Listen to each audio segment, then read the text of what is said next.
지금까지 보신 저쪽 사랑체인 노원당이 국가의 중대사를 논하고 치열하게 정치적 결정을 내리던 긴장감 넘치는 공간이었다면 이제 발을 들이신 이곳은 운현궁의 안채인 노락당입니다. 권력의 중심에 있던 대원군도 이곳에 들어오면 한 가정의 가장이자 남편으로 돌아왔던 것이죠. 정치적 토론장이 아닌 가족들의 온기가 스며있는 실제 생활 공간인 셈입니다. 이곳은 흥선대원군 이하응과 그의 부인인 여흥 부대부인 민씨가 단란하게 생활했던 장소입니다. 화려한 궁궐의 위엄 뒤에 가려진 한 부부의 소박하면서도 깊은 일상이 이곳 노락당 건물 구석구석에 배어 있습니다. 노락당이 조선 역사에서 가장 찬란하게 빛났던 순간은 바로 고종임금의 혼례식이었습니다. 고종이 12살이라는 어린 나이에 즉위한 후 나라의 국모를 맞이하는 성대한 다례를 바로 이곳 노락당 마당에서 올렸거든요. 한 소년이 왕이 되고 또 한 여인이 왕비가 되는 역사적 현장이 바로 이때였습니다. 당시 결혼식의 위세는 정말 대단했습니다.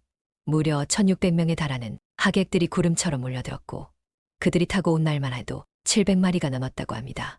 조선 말기 무너져가던 왕실의 위엄을 다시 세우려 했던 대원군의 의지가 이 거대한 축제 속에 고스란히 담겨 있었던 것이죠. 대원군은 이 화려하고 영광스러운 찰나의 순간을 영원히 기록하고 싶어 했습니다. 그래서 당대 최고의 화가들을 총동원해 결혼식의 모든 과정을 세밀하게 그림으로 남기게 했죠. 그것이 바로 왕실의 행차를 그린 행렬도입니다. 요즘으로 치면 결혼식 실황을 담은 최고의 영상 기록물이라 할 수 있죠.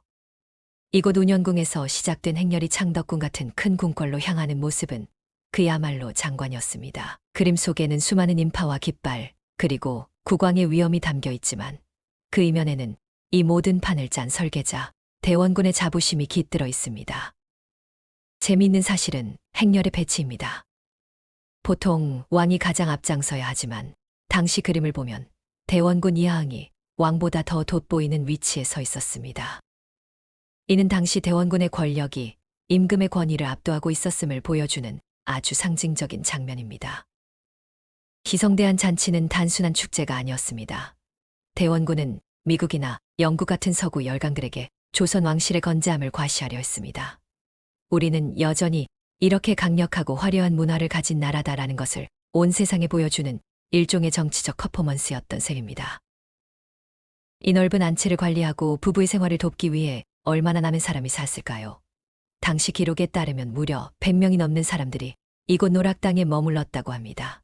웬만한 마을 하나가 이 집안의 통째로 들어와 있었던 격이죠. 이 시기 조선의 정치는 참으로 독특했습니다. 왕이 존재하지만 실제로는 강력한 섭정자가 나라를 이끄는 세도 정치의 형태를 띠었죠. 대원군은 이곳 운현궁을 근거지로 삼아 왕권 당화라는 목표 아래 파격적인 개혁들을 단행했습니다. 왕보다 더 큰 힘을 가졌던 지도자, 그리고 그가 꿈꿨던 조선의 미래가 이 화려한 안채의 기둥마다 새겨져 있는 듯합니다. 건물 정면에 걸린 현판을 한번 보시죠. 노락당이라는 글씨가 아주 힘있고 기품 있죠.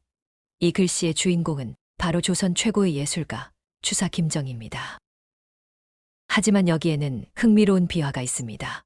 추사가 직접 이 판에 부수린 것이 아니라 그가 남긴 수많은 넝피 중에서 가장 아름다운 락, 당자를 골라내어 정교하게 합친 집자 현판입니다.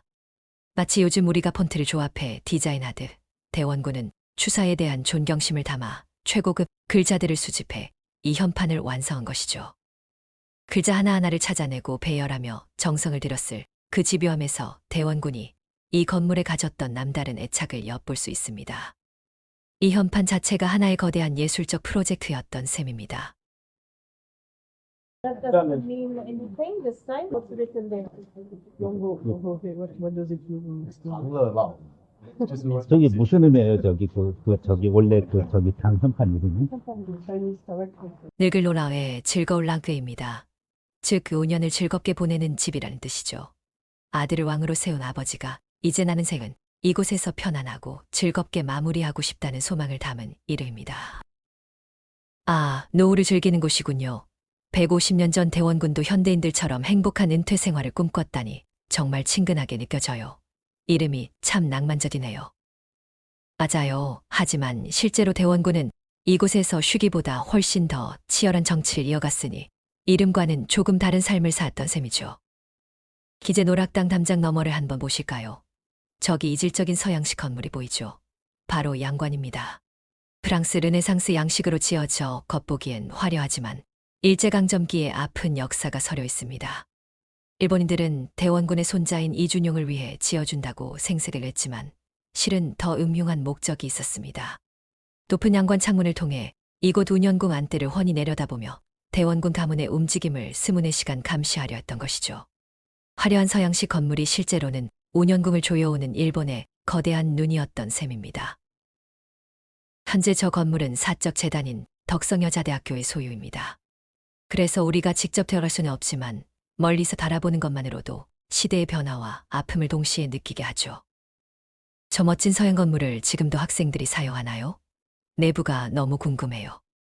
네, 지금은 덕성여대의 부속시설로 사용되고 있어요. 대학 캠퍼스 안에 이런 역사가 공존한다는 게 참 놀랍죠. 여러분, 저 건물이 한국인들에겐 드라마 도깨비 촬영지로 아주 유명해요. 바로 주인공 공유가 살던 집이죠.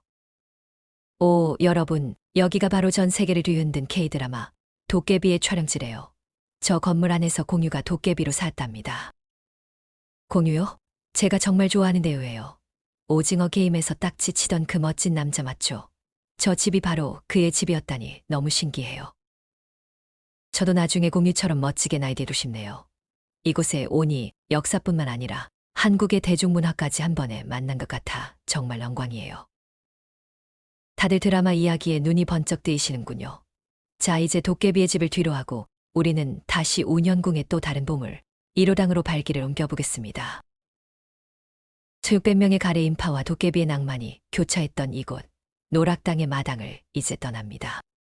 왕실의 가장 화려했던 순간과 담장 너머 일제의 차가운 시선이 공존했던 이 공간은 우리에게 권력의 명암을 동시에 보여줍니다.